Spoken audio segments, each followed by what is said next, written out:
కొంతమంది పొద్దుగాల నేను నాగార్జున గారు అడగడానికి ఏమున్నాయని వీడియో పెడితే కింద కామెంట్లల్లో అన్న నిన్న చేయొచ్చుగా సాయంత్రము నిన్న పొద్దుగాల చేయొచ్చు కదా ఇప్పుడు పెట్టి ఏం లాభం అన్నాడు షూటింగ్ స్టార్ట్ అయినాక అన్నారు. సీనుగాడు ఎప్పుడు పెట్టినా సీనుగాడు ఏది చెప్తాడో అది అక్కడ జరిగి తీరుతుంది. ఓవర్ యాక్షన్ అయిందా? ఓకే మ్యాటర్ ఏంది అయితే అదే భయ్యా. మొత్తానికైతే మన సబకరైజర్ కుటుంబ సభ్యులందరికీ తెలుసు. ఆ వీడియో చూసింది 16,000 మందే. కాకపోతే ఆ 16,000 మందికి అర్థమై ఉండొచ్చు. యాజ్ యూజువల్గా మనం అప్పుడు ఆల్రెడీ అభయ్కి రెడ్ కార్డ్ ఇచ్చే chances are very very very high. Even get out of the house అని కూడా చెప్తారు అని క్లారిటీగా ఈ పదాలని మనం ఆ వీడియోలో చెప్పినాం. ఈవెన్ ఆ వీడియో జస్ట్ ఓపెన్ చేస్తే కింద ఎవరో క్లిప్ చేసి పెట్టారు. అది కింద క్లిప్ వత్తంగానే అభయ్కి రెడ్ కార్డ్ ఇచ్చే అవకాశం ఉంది అని చెప్పే వీడియో అక్కడి నుంచే స్టార్ట్ అయ్యేది కూడా పెట్టిరు ఎవరో. క్లిప్ చేయొచ్చు కదా, ఇప్పుడు ఈ వీడియోని కింద ఎక్కడ మీకు నచ్చితే అక్కడ క్లిప్ చేసి పెట్టచ్చు. అది వేరే వాళ్ళు చూడడానికి అవకాశం ఉంటుంది అన్నట్టు. So that's the matter. అభయ్కి రెడ్ కార్డ్ ఇచ్చారు. అయితే మీకు ప్రోమో చూసినాక ఎంతమందికి ఇవాళ రెడ్ కార్డ్ ఇచ్చి బిగ్ బాస్ హౌస్ నుంచి వెళ్ళి అభయ్ని ఎలిమినేట్ చేసిర్రు అని అనిపిస్తుంది? ఎంతమంది అభయ్ని ఎలిమినేట్ చేయలేదు, జస్ట్ ఇది ప్రోమో కోసం మాత్రమే, జస్ట్ ఇది కొంత ఎలివేషన్ కోసం మాత్రమే, జస్ట్ ఇది ఆ కంటెస్టెంట్లని హౌస్లో ఉన్న కంటెస్టెంట్లకి చుచ్చు చుచ్చు చూ చుచ్చు చుచ్చు అనిపించడానికి అని మీరు అనుకుంటున్నారు? కింద కామెంట్ చేయరు. అది వాట్ ఈజ్ యువర్ ఒపీనియన్? అంటే అభయ్ ఎలిమినేట్ అయిందా లేదా అభయ్ని జస్ట్ భయపట్టించి హౌస్ అందరిని కూడా భయపట్టించిరా? హైలైట్ ఏంటంటే అభయ్ని 2 ఆప్షన్స్ ఉన్నాయి. అబ్బా ఇవాళ రెడ్ కార్డ్ ఇచ్చినట్టు చేస్తారా? నైట్ ఎపిసోడ్ అయిపోతుంది కదా, అప్పుడు నేను మీకు అప్డేట్ వీడియో కూడా చేస్తాను. కానీ ఎలిమినేట్ ఇచ్చినట్టు అదే రెడ్ కార్డ్ ఇచ్చినట్టు చేస్తారా?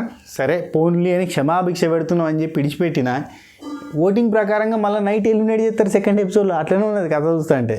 సరే ఏం జరుగుతుందో చూద్దాం. ఫస్ట్ ఆఫ్ ఆల్ ప్రోమో చూసారు కదా, మీకు ఎంతమందికి వాట్ ఏ ప్రోమో అనిపించింది? బాగా ప్రోమో మామూలుగా లేదురా, నెక్స్ట్ లెవెల్ రా అన్న. అంటే ప్రోమోలో ఫైర్ ఉంది, ఆ ఫైర్కి ఓ రెడ్ కలర్ ఉంది, ఆ రెడ్ కలర్ టింట్, ఆ టింట్లో మొత్తం పెయింట్ అంతా చూపించారు అనిపించింది. అండ్ అభయ్ సైడ్ ఎంతమంది వాదిస్తున్నారు? అసలు అభయ్ చెప్పింది కరెక్టే కదా, అభయ్ చెప్పిన దానిలో తప్పే ఉన్నది. అన్నం కోసం ఆకలి కోసం ఇంత ఆగమాగం చేసి ఇంత టార్చర్ పెడతా అంటే కోపాలు రావా? కోపాలు వస్తే తిట్టరా? అలా తప్పే ఉంది అభయ్ చెప్పిన దాంట్లో అనేవాళ్ళు ఎంతమంది ఉన్నారు చెప్పండి, కింద కామెంట్ చేయరు. నాకైతే అభయ్ స్టార్టింగ్లో అభయ్ చెప్పిన డైలాగులు మంచిగా అనిపించినాయి, నేను కూడా నవ్వుకున్నా. ఈవెన్ నిన్న ఎపిసోడ్లో కూడా భలే కామెడీ అనిపించింది. వాటే టైమింగ్ అసలు బిగ్ బాస్ మీద భలే పంచలేతండే, కానీ కొంచెం ఓవర్ ద బోర్డ్ అయ్యేటట్టుంది అని అన్న మొన్న ఎపిసోడ్లో. నిన్న ఎపిసోడ్ చూసిన తర్వాత ఊరియమ్మ ఇది బాగపోతుంది, ఇదేదో తేడా కొట్టేటట్టుంది అన్న. ఈ 2 రోజులలో మొత్తం సీన్ సితారైంది. బిగ్ బాస్కి అద్భుతమైన పాయింట్ దొరికింది. నాగార్జున గారు మాట్లాడడానికి ఫైర్ ఉంది. ఓకే ప్రోమో స్టార్టింగ్లో యాక్చువల్లీ పొద్దుగాల తమ్నేల్ మీద నాగార్జున గారు ఇట్లా రాడ్డు పట్టుకొని పోయినసారి ఈ సీజన్లో వచ్చింది చూసిరా, ఆ గదే తమ్నేల్ పెడదాం అనుకున్నా. ఆ ఫోటో దొరకలేదు నా దగ్గర. యాక్చువల్లీ నా దగ్గర ఆ ఫోటో లాస్ట్ ఇయర్ నేను పెట్టిన ఫోటో ఒకటి ఉంటుంది. యాక్చువల్లీ సారు ఇట్లా ఏదో పట్టుకొని వస్తాడు ఆ రాడ్ లాంటిది. సో అది పెడదాం అనుకున్నా, ఎందుకంటే నాకు తెలుసు ఖచ్చితంగా సార్ ఒక కర్రతోటి దేనితో వస్తాడని. యాజ్ యూజువల్గా రెడ్ కర్రతో వచ్చింది సార్. వచ్చి అభయ్ డైలాగులు ఒక్కొక్కటి వేసి రానిముత్యాలు. పొద్దుగాలు ఇది కూడా చెప్పిన అభయ్ ఏదైతే ఆ వీడియో చూడని వాళ్ళు ఉంటే చూడరు. అబ్బా నేనేమో అబద్ధం చెప్తున్నా అనుకున్నారు. ఆ వీడియో చూడని వాళ్ళు ఉంటే చూడరు. అందులో చెప్పిన అభయ్ ఏదైతే పదజాలం వాడిండో గదే పదాలని వాడి నీకు దమాకుందా నీకు అట్లాంటివే మాట్లాడి తిడతాడు అని చెప్పిన. కట్ చేస్తే ఇక్కడ అన్ని లఫంగా మాటలు, అన్ని లఫంగా చేష్టలు అని చెప్పి నాగార్జున గారు అభయ్ని అన్నాడు. ఏదైతే లఫంగా అనేది మన అభయ్ మాట్లాడిండో గదే చెప్పిండు. సొంత డబ్బా కొట్టుకున్నట్టు ఉంటుంది, కానీ వాస్తవం చెప్తుంటే అట్నే ఉంటుంది అన్నట్టు. ఓకే అభయ్ డైలాగులు. ఫస్ట్ మెంటల్గాడ ఒకటి, ఆయనకి తెలియనే తెలియదు ఏమవుతుందో. 2 మూడోది వాళ్ళ ఇంట్లో వాళ్ళ పెళ్ళం కొట్టినప్పుడల్లా టాస్క్ మారుస్తా అన్నట్టున్నాడు. ఇది కొంచెం ఓవర్ ద బోర్డు అనిపించింది నాకు. నా వాయిస్ వేసి వేరేటోళ్ళ మొగాలు వేసి లఫంగి ఎడిటింగ్లు చేయకు, నా వాయిస్లు నా ముఖమే పెట్టన్నాడు. యాజ్ యూజువల్గా ఇదే డైలాగ్ని నాగార్జున గారు అన్నారు. ఏంది బిగ్ బాస్ కాదు బయాస్డ్ బాసు. బయట నేను ఇంటర్వ్యూలోకి పోయినా కదా ఇదే చెప్తా, లిమిట్లెస్ బయాస్డ్ బిగ్ బాస్ అని చెప్పి అన్నాడు. ఇవన్నీ పెట్టి లఫంగి మాటలు, Bigg boss house, Bigg boss rules అనగానే ఎక్స్ట్రీమ్లీ సారీ సార్ నేను ఇంకేం చేయలేను, మీకు దండం పెడతా అని చెప్పి కింద కూర్చున్నాడు. ఇంతకు మించి ఏం చేయలేను అన్నాడు. ఆ ఎక్స్ప్రెషన్ మాత్రం లిటరల్లీ అభయ్ ఫేస్లో ఉన్న ఎక్స్ప్రెషన్ మాత్రం అరే మనం ఇప్పుడు తగ్గన్నారా ఎందుకురా నాయన ఇదంతా ఎమ్మట ఆడతారు అన్న ఫీలింగే ఉంది మొక్కలో. సారీ చెప్తుంటే కూడా అది మనస్ఫూర్తిగా చెప్తున్నట్టుగా అనిపించలేదబ్బా. మీకేమనిపించింది చెప్పారు? నాకైతే ఆ ఫేస్లో అట్లా అనిపించలేదు. పక్కన ప్రేరణ లేచి సార్ ఒక్క ఛాన్స్ ఇవ్వండి అనడం మాత్రం అది అస్సాం అది నెక్స్ట్ లెవెల్. చాలా బాగా అనిపించింది. వాళ్ళ క్లాన్ చీఫ్ ఆయన ఆడకపోయినా మెచ్చుకున్నారు. కానీ ఈరోజు అభయ్ బైకి కంప్లీట్ కోటింగు మామూలు కూడా నెక్స్ట్ లెవెల్ కోటింగ్ ఉంటుంది. ఆడపిల్లలు ఆడుతా అంటే నువ్వేం చేస్తాను? నువ్వు గుడ్లు వదుగుతున్నావా? దిస్ డైలాగ్ ఆల్సో కంపల్సరీ చెప్తున్నా ఇనుర్రి. నువ్వు చెప్తే అవుతుంది లేదనేటో చాలామంది ఉంటారులే కదా. ఓకే, ఇప్పుడు కాదు, సీజన్ 6 నుంచి నడుస్తుంది మనం. ఓకే బయాసర్ బాస్ లిమిట్లెస్. ఇది బిగ్ బాస్ హౌస్. ఇక్కడ బిగ్ బాస్ రూల్స్ మాత్రమే నడుస్తాయి. ఒకవేళ నువ్వు కాదు అని అంటే ఈ హౌస్ నుంచి వెళ్ళిపోవచ్చు. I'm forced to give the red card అంటే దీని అర్థం ఏంటన్నట్టు అంటే ఆయన forced to give the red card అంటే వాళ్ళు ఫోర్స్ చేస్తే ఈయన ఇస్తాడా, లేదంటే ఈయన ఫోర్స్ చేసి వాళ్ళతో ఇప్పిస్తాడా? నాగార్జున సార్ చెప్పిన దానిలో ద్వంద్వర్థాలు ఉన్నాయా? చెప్పండి, మీకేమనిపించింది? ఎక్స్ట్రీమ్లీ సారీ సార్ అంటే I am not at all tolerate this kind of behaviour about Bigg Boss చెప్పిండయ్యా. మొత్తం ఇంగ్లీష్ మనం తెలుగులో చెప్తాం. కానీ నాగార్జున గారు ఏమంటారంటే బిగ్ బాస్ను నువ్వేమన్నా అన్నావంటే మేము ఊరుకునేది లేదు. బిగ్ బాసే బాసు, బిగ్ బాసే రూలు, బిగ్ బాస్ ఏది చెప్తే కదే. బిగ్ బాస్ తానా అంటే తానా అనాలి, తందనా అంటే తందనా అనాలి, లేదంటే బయట నూకుతాం బయటకి. That's the matter. అంతే. ఓవరాల్గా ఏంటంటే అభయ్ బైని బయటకి పంపించలేకపోవచ్చు. అది నేను ఇప్పుడే రివీల్ చేస్తే మీకు సర్ప్రైజ్ ఉండదు, కిక్ ఉండదు. మేబీ పంపొచ్చు, మేబీ పంపకపోవచ్చు. పంపలేదా అనేది నైట్ వరకు చెప్తా. ఇంకొక ప్రోమో వస్తుంది కదా, అప్పుడు చెప్తా. అది మ్యాటర్. అండ్ మీకు ఎట్లా అనిపించింది ప్రోమో? మంచి ఫైర్ అనిపించింది.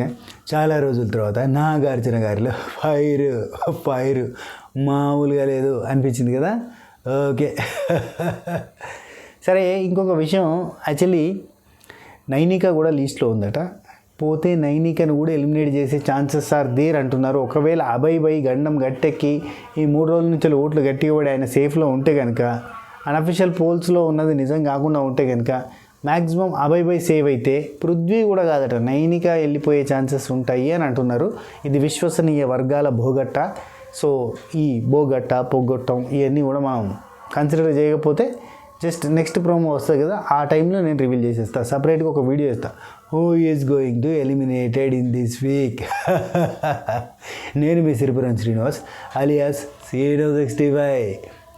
ఓకే, పొద్దుగాల వీడియో కింద మంచి కామెంట్లు వచ్చినాయి. అబ్బా, నాగార్జున గారి వర్షన్లో Sino65 గురించి చెప్పాలంటే ఏం చెప్తానంటే సబ్స్క్రైబ్ చేసుకుని గంట కొట్టండట. పాత వాళ్ళు లైక్ కొట్టురి, కొత్త వాళ్ళు మీకు నచ్చిన కాదు లైక్ కొట్టండి అని పెట్టిరా కింద కామెంట్లలో. ఖతర్నాక్ అనిపించినాయి అవి. Thank you so much for your comments. And ఇప్పుడు ఈ వీడియో రికార్డ్ చేస్తున్న టైంకి మనం బయట దగ్గర 76 పార్సల్ని కట్టినాము, పంపిస్తున్నాము. నాకు సాటర్డే అండ్ సండే కొంచెం ఫ్రీ ఉంటుంది కాబట్టి, ఇప్పుడు నాగార్జున సార్ ఎపిసోడ్ కాబట్టి ఈ పార్సల్ చేసుకోవడానికి పంపించడానికి ఫ్రీగా ఉన్నది. కొంచెం స్వాతే చేస్తుంది, మొత్తం 99.99% స్వాతే చేస్తుంది. పాప కష్టపడుతుంది, మనం బిగ్ బాస్ చూసి ఇట్లా బిజీ ఉండేసరికి. So that was the encouragement given from you. చాలా మంచిగా అనిపించింది. ఈ ఇంగ్లీష్ వద్దు కానీ స్వాతి పికిల్స్కి ఆన్లైన్లో కూడా విపరీతమైన ఆర్డర్లు వచ్చినాయి లాస్ట్ 3 డేస్గా. అవన్నీ కూడా ప్రాసెస్ చేస్తూనే ఉన్నాం కంటిన్యూగా. కొంతమంది అదే నేను 7x తీసుకున్నా అయినా కానీ ఎందుకు కొంతమందికి రాలేదు ఇంకా అని కొంతమంది మెసేజ్ చేస్తున్నారు. నేను చెప్పేది ఏంటంటే, ఈరోజు మీరు ఆర్డర్ పెట్టేది కదా, అది మేము రేపు ప్రిపేర్ చేస్తాం. స్టాక్ పెట్టుకుంటలేం, ఏ రోజు ఆ రోజే. ఈరోజు మాకు ఆర్డర్ వస్తే రేపు ప్రిపేర్ చేస్తున్నాం. రేపు ప్రిపేర్ చేసిన దాన్ని ఎల్లుండి అది చల్లారాలి, పచ్చడి చల్లారాలి, దానిలో నిమ్మకాయ పులుసు బాగా భారీ క్వాంటిటీలో యాడ్ చేయాలి. యాడ్ చేసిన తర్వాత దాని టేస్ట్, ఎందుకంటే ఉప్పు కారాలు నిమ్మకాయలు వేసిన తర్వాత పడిపోతాయి అన్నట్టు.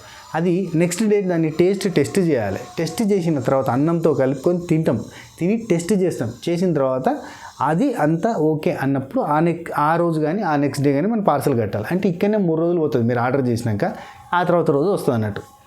ఒకవేళ లక్కీలీ అంటే నిన్న మష్రూమ్ 30 కిలోలు పెట్టినాం అబ్బా, 30 కేజెస్, ఎందుకంటే విపరీతమైన ఆర్డర్లు వచ్చినాయి. ఆ 30 కేజెస్ పార్సల్ కట్టినాం, మ్యాక్సిమం పంపిస్తున్నాం. అందులో మిగిలితే ఒక 5 కిలోలు మిగులుతుంది కావచ్చు. అంటే మిగలడం ఇన్ ద సెన్స్ ఈ పార్సల్ వెళ్ళేసరికి ఆ 5 కిలోల వరకు ఉంటుంది కావచ్చు. ఆ 5 కిలోలలో ఒకవేళ మీరు ఇవాళ ఆర్డర్ పెడితే టక్కున మీకు పంపించేసినాం అనుకోరి, అప్పుడు టక్కున మీకు వస్తుంది. కొంతమందికి ఫాస్ట్గా వస్తుంది, కొంతమందికి లేట్గా వస్తుంది. అంటే ఇది కారణం, అంతే. That's the matter. మష్రూమ్కి బ్రాండ్ అంబాసిడర్ అవుతున్నాం. మేము నాన్ వెజ్ పికిల్ అని మొదలుపెట్టినాం, మష్రూమ్ పికిల్ దగ్గర అటట పోతుంది. మష్రూమ్ తీసుకున్న వాళ్ళు మళ్ళీ తీసుకుంటారు. అదే అవుతుంది మొత్తంగా. బెల్లం సున్నుండలు, డ్రై ఫ్రూట్ లడ్డు, వీటికి ఇంత గిరాకీ ఉంటుందంటే అసలు నాన్ వెజ్ సైడ్ పోకపోయేటోళ్ళం. ఇవే ఎక్కువ మంది ఆర్డర్ చేస్తూ ఉన్నారు. సరే, thank you so much. And chicken, mutton, fish, prawns, chicken, mutton, boneless chicken, boneless mutton, and mutton keema, prawns, gongura prawns, gongura chicken, gongura mutton అన్నీ కూడా అవైలబుల్గా ఉన్నాయి. అండ్ హాస్టళ్ళల్లో ఉండేటోళ్ళు, పీజీలలో ఉండేటోళ్ళు ఆర్డర్ చేసుకోండి, ఒక్కసారి టేస్ట్ చేయండి, హాస్టల్ మొత్తం స్ప్రెడ్ అవుతుంది. This is my promise. చాలామంది హాస్టల్లో ఉండేటోళ్ళు అయితే ఫస్ట్ నుంచి హాస్టల్లో ఉండేటోళ్ళు ఎవరైతే ఆర్డర్ చేసుకున్నారో వాళ్ళ నుంచి అయితే కంటిన్యూగా వాళ్ళ సర్కిల్లోనే వస్తూనే ఉన్నాయి. అదే హాస్టల్ నుంచి హైదరాబాద్లో ఉన్న హాస్టల్లో అయితే బొచ్చడి మంది ఆర్డర్ చేసుకున్నారు. Thank you so much. Taste నచ్చి మళ్ళీ ఆర్డర్ చేసుకుంటున్న వాళ్ళకి నేను ఫస్టే చెప్పిన, ఫస్ట్ ఆర్డర్ ఇంపార్టెంట్ కాదు నాకు, మీ దగ్గర నుంచి వచ్చే సెకండ్ ఆర్డర్ ఉంటుంది చూడు, that was a precious one. అంటే మీకు టేస్ట్ నచ్చి మీకు మెచ్చి మమ్మల్ని రెండోసారి ఆర్డర్ చేసి ఎంకరేజ్ చేస్తున్నారు చూడరి, అది మా సక్సెస్. అది మేము సాధిస్తున్నాం. ఇప్పటి వరకు అయితే ఆర్డర్ చేసుకున్న ప్రతి ఒక్కరి దగ్గర నుంచి పాజిటివ్ కామెంట్స్ అండ్ మళ్ళీ ఆర్డర్లు వస్తున్నాయి. Thank you. ఆర్డర్ ఎట్లా చేసుకోవాలన్నా www.swatipickles.com ఉంటుంది, అందులో ఉంటాయి. దానిలో అండ్ వాట్సాప్లో ఇదివరకు షిప్పింగ్ రేట్స్ అనేది కొంచెం డిఫరెన్స్ ఉండే, కానీ ఇప్పుడు అన్నీ కూడా సెట్ చేసేసినాం. అందులో అయినా మన త్రూ అయినా కానీ అంతా ఒకటే. మీరు అక్కడైనా ఆర్డర్ చేయొచ్చు, డైరెక్ట్గా వాట్సాప్ కాంటాక్ట్ చేసి వాట్సాప్లో అయినా ఆర్డర్ చేసుకోవచ్చు. వాట్సాప్లో మీరు హాయ్ అని పెడితే 7981810911 7981810911 ఆ నెంబర్కి కింద డిస్క్రిప్షన్లో ఉంటుంది చూడండి, డిస్క్రిప్షన్లో మెన్షన్ చేసిన స్వాతి పికిల్స్ వెబ్సైట్ది, అట్లనే మన నెంబర్ కూడా మీరు హ్యాపీగా దాంతో ఆర్డర్ చేసుకోవచ్చు. ఉంటా, take care, Tata, by by, నమస్తే, శుభ ఖైర్.